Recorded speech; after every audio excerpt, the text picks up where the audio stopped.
Halo semuanya, selamat datang di NFL Channel.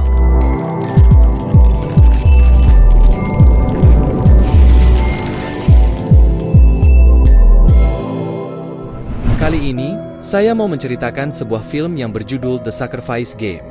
Berkisah tentang sekelompok psikopat kejam yang melakukan serangkaian pembunuhan berdasarkan ritual pemanggilan setan. Tanpa banyak spoiler di awal, langsung aja kita mulai ceritanya. Film diawali dengan memperlihatkan sebuah kelompok yang terdiri dari 4 orang, yaitu Messi, Doug, Grant, dan pemimpin kelompok ini yang bernama Jude. Mereka sedang mendatangi sebuah rumah dan langsung menghantam leher si pemilik rumah sesaat setelah pintunya terbuka. Mereka pun masuk dan menangkap istri dari pria tersebut, kemudian meletakkannya di atas meja dan menghantam perutnya hingga tewas. Setelah itu Messi menggambar sebuah simbol di kaca menggunakan darah dari wanita tersebut. Lalu scene berpindah ke sebuah sekolah khusus wanita yang bernama Blackfield. Di sana terdapat seorang gadis bernama Clara yang baru saja terbangun dari tidurnya, lalu berjalan dan melihat keluar jendela. Di sana tampak seorang gadis bernama Samantha yang sedang berolahraga di halaman asrama. Siang harinya di kelas, seorang guru bernama Rose sedang menceritakan tentang awal mula terjadinya kebakaran besar yang diduga disebabkan oleh seorang penyihir. Namun, di tengah penjelasan gurunya, Samantha malah asik melihat bekas luka di lengan Clara hingga terlontarkan sebuah pertanyaan dari Rose pada Samantha tentang keberadaan sosok penyihir. Saat itu Samantha menjawabnya dengan sebuah asumsi bahwa penyihir itu hanyalah kambing hitam. Karena menurutnya, harus ada seseorang yang disalahkan pada kejadian tersebut sehingga orang-orang mengarang cerita untuk menyalahkan penyihir atas kebakaran itu. Okay, have a lovely Christmas everybody and remember that your essays are due right after break. Ketika jam istirahat, Samantha mencoba untuk mendekati Clara.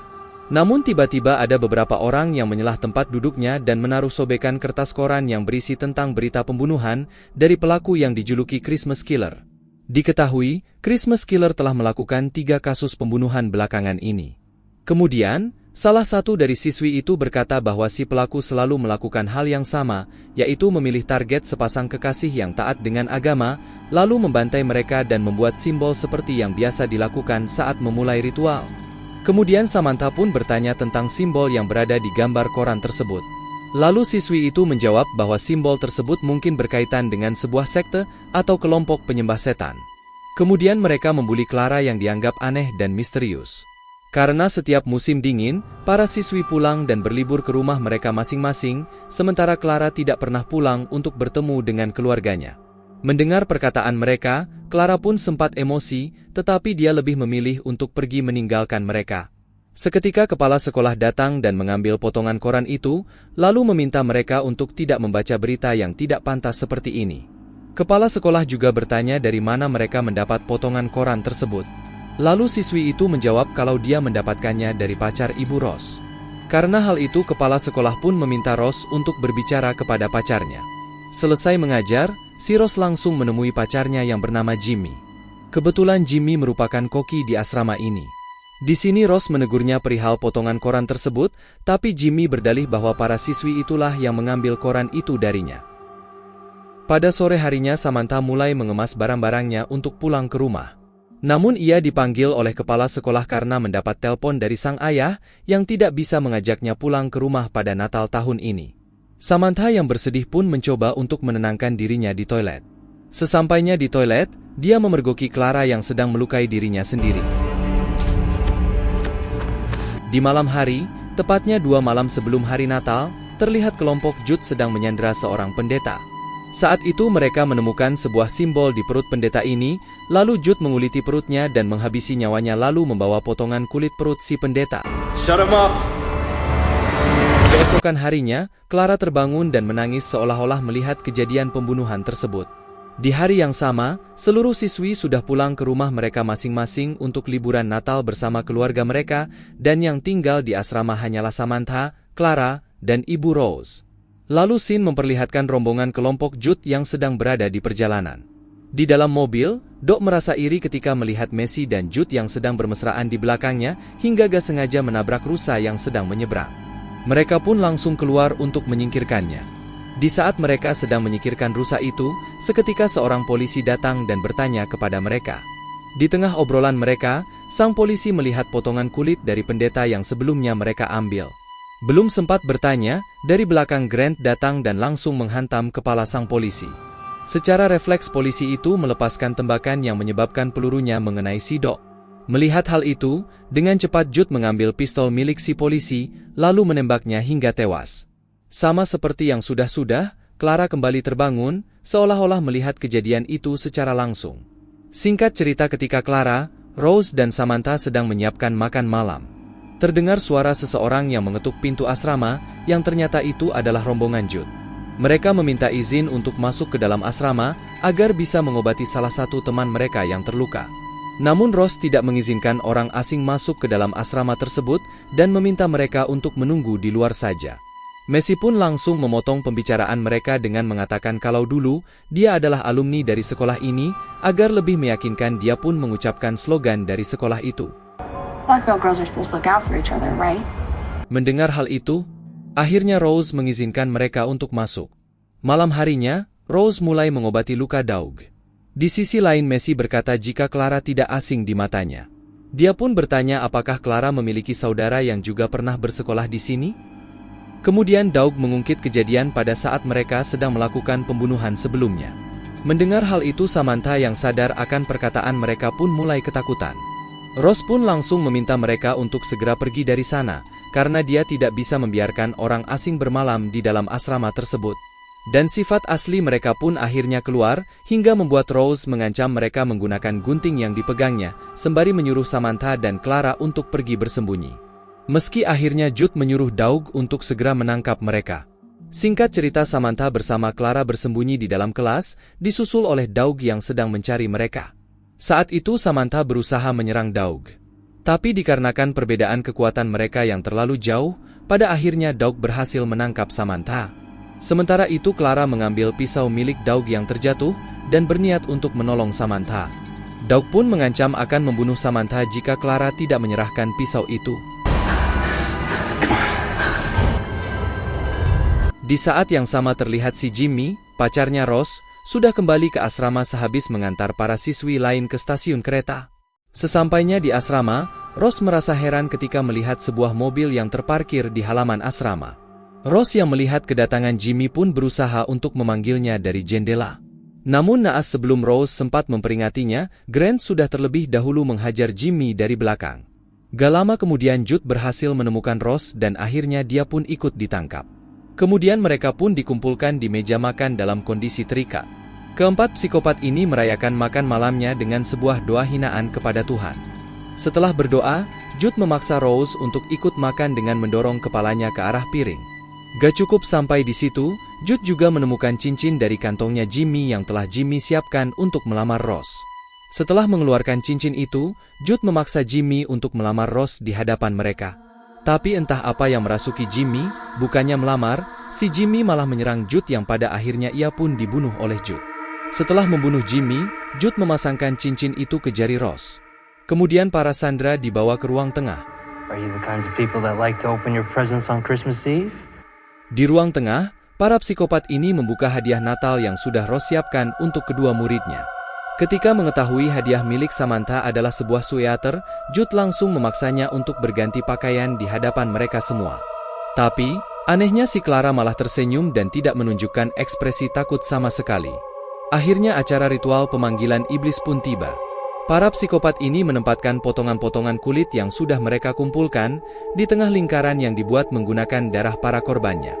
Kemudian Jude mengungkapkan bahwa dia adalah anak dari seorang pendeta yang terbiasa melihat orang-orang berdoa dan memohon kepada Tuhan. Namun selama ini dia gak pernah melihat satupun doa yang terkabul. Namun, Jude tetap percaya akan adanya Tuhan. Hanya saja, menurutnya, Tuhan akan mengabulkan doa jika ada pengorbanan seperti yang biasa dilakukan terhadap para dewa ataupun iblis. Sebelum melakukan ritual, Messi bercerita, saat dia masih menjadi murid di sekolah ini, dia pernah menemukan sebuah buku sihir di dalam basement, dan penemuan itulah yang membuatnya dikeluarkan dari sekolah. Tetapi sebelum pergi dari asrama ini, dia sempat mengambil salah satu halaman dari buku itu yang berisi tentang ritual pemanggilan iblis. Dan selembar kertas itulah yang menuntun mereka melakukan semua pembunuhan selama ini. Mereka percaya iblis yang dipanggil dengan nyawa sebagai persembahan itu akan memberikan apapun yang mereka inginkan. Jadi untuk menyelesaikan ritual ini, mereka membutuhkan darah orang yang tidak bersalah.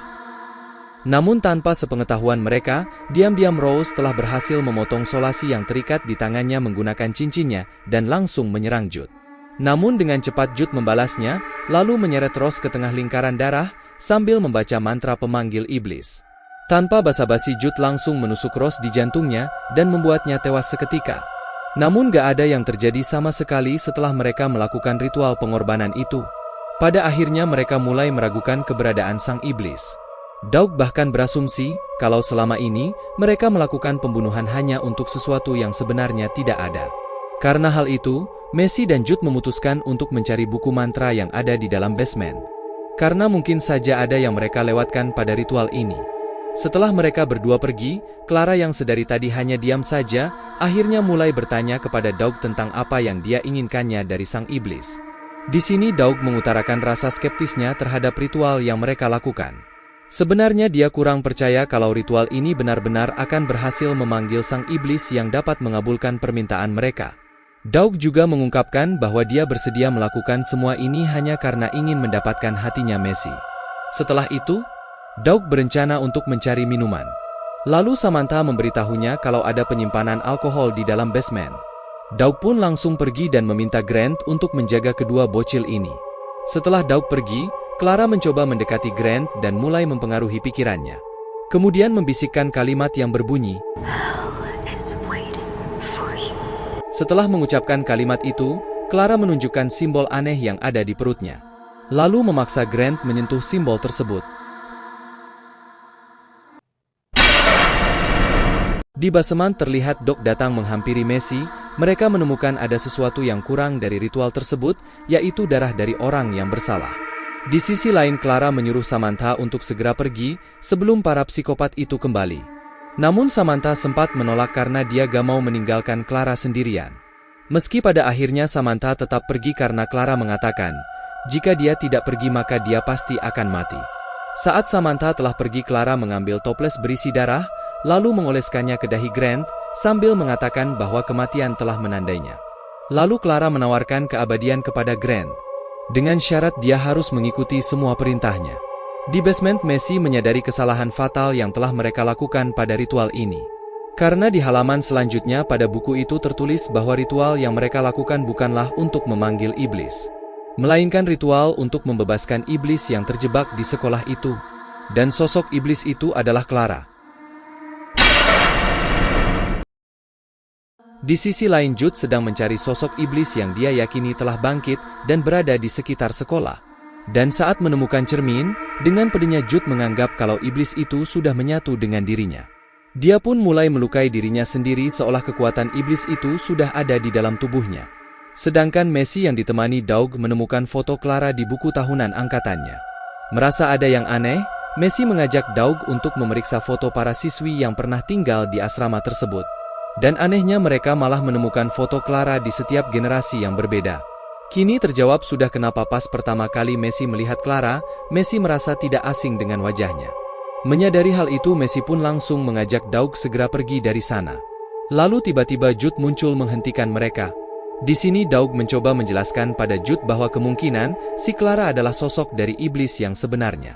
Akan tetapi di sini Jude mengabaikannya, karena menurutnya dialah sang iblis yang sebenarnya. Terjadilah sedikit perdebatan di antara mereka yang membuat Doug menyerang Jude.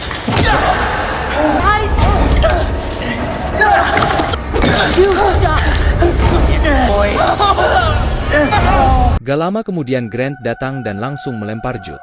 Melihat simbol aneh di jidat Grant membuat Messi ketakutan dan akhirnya dia pun ditangkap oleh Grant. Di sisi lain terlihat Samantha berlari di tengah badai salju dan berhasil masuk ke dalam pos penjagaan. Tanpa membuang waktu, Samantha langsung menghubungi polisi untuk meminta bantuan. Saat itu polisi menyarankan agar Samantha tetap bersembunyi di pos penjagaan sampai mereka datang. Tetapi Samantha yang merasa khawatir terhadap Clara pun memutuskan kembali ke asrama untuk menyelamatkannya. Kembali ke asrama. Di sana Jude dan rombongannya telah terikat di meja makan.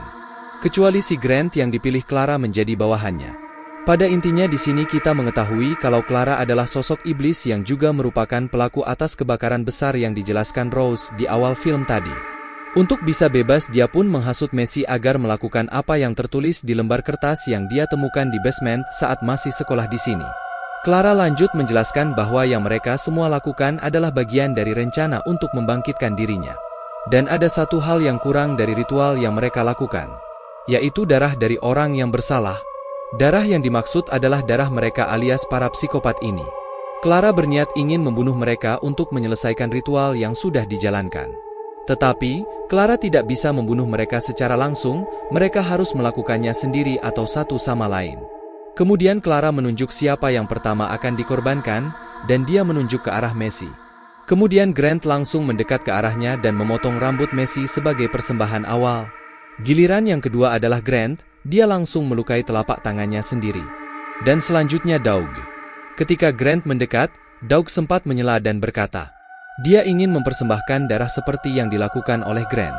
Lalu Grant menjulurkan tangan Doug dan langsung memotong keempat jarinya.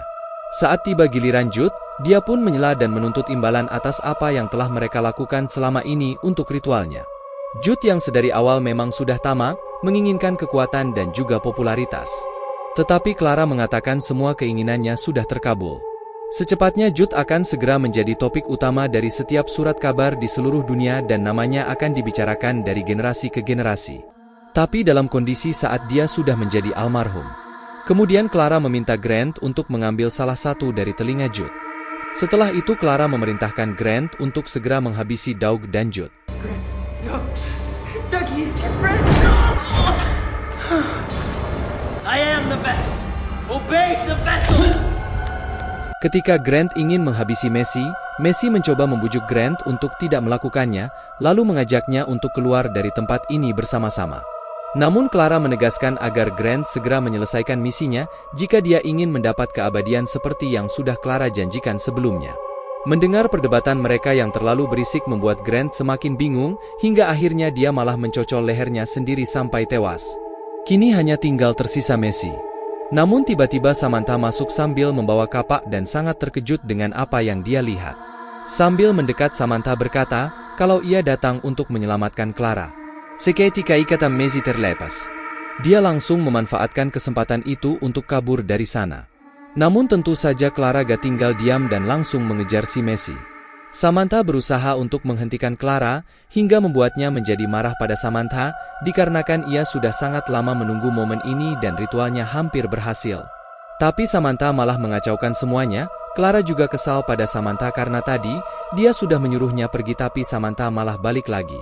Samantha pun berkata kalau dia gak tega meninggalkan Clara sendirian, karena para psikopat ini pasti akan membunuhnya. Hingga akhirnya Clara pun menunjukkan jati dirinya yang sebenarnya. Clara mengatakan kalau dia sudah muak terjebak di sekolah ini. Tahun demi tahun dia habiskan dengan penuh rasa kebosanan. Namun Samantha terus meyakinkan Clara dengan mengatakan bahwa dia tulus menganggapnya sebagai teman dan sangat peduli terhadapnya. Untungnya ucapan Samantha itu dapat membuat Clara tersentuh dan dia pun mulai bisa tenang. Clara juga berkata kalau Samantha benar-benar peduli terhadapnya, maka biarkan dia bebas. Tanpa diduga-duga, ketika pintu itu terbuka Samantha berbalik mendekati Messi dan menghantam tubuhnya menggunakan kapak dari belakang, hingga akhirnya ritual pun selesai. Mungkin dari kalian ada yang bertanya-tanya, kenapa malah Samantha yang membunuh Messi? Seperti yang sudah dijelaskan sebelumnya kalau dalam ritual ini Clara tidak bisa membunuh korbannya secara langsung. Para korbannya ini harus membunuh dirinya sendiri atau melalui perantara. Nah di sini perantaranya yaitu Samantha yang membantu Clara untuk menyelesaikan ritual terakhirnya. Saat ini Clara bisa keluar dari asrama yang selama ini menjebaknya. Lalu Samantha bertanya pada Clara, apa yang akan dilakukannya setelah melalui semua hal ini. Clara mengatakan dia akan pergi dari tempat ini dan menawarkan Samantha untuk ikut dengannya. Samantha pun menerima tawaran tersebut dan resmi menjadi pengikutnya, lalu film pun selesai. Terima kasih telah menonton video ini. Kalau kalian suka, tolong bantu like, subscribe, dan komen agar channel ini semakin berkembang. Terima kasih dan sampai jumpa di video berikutnya.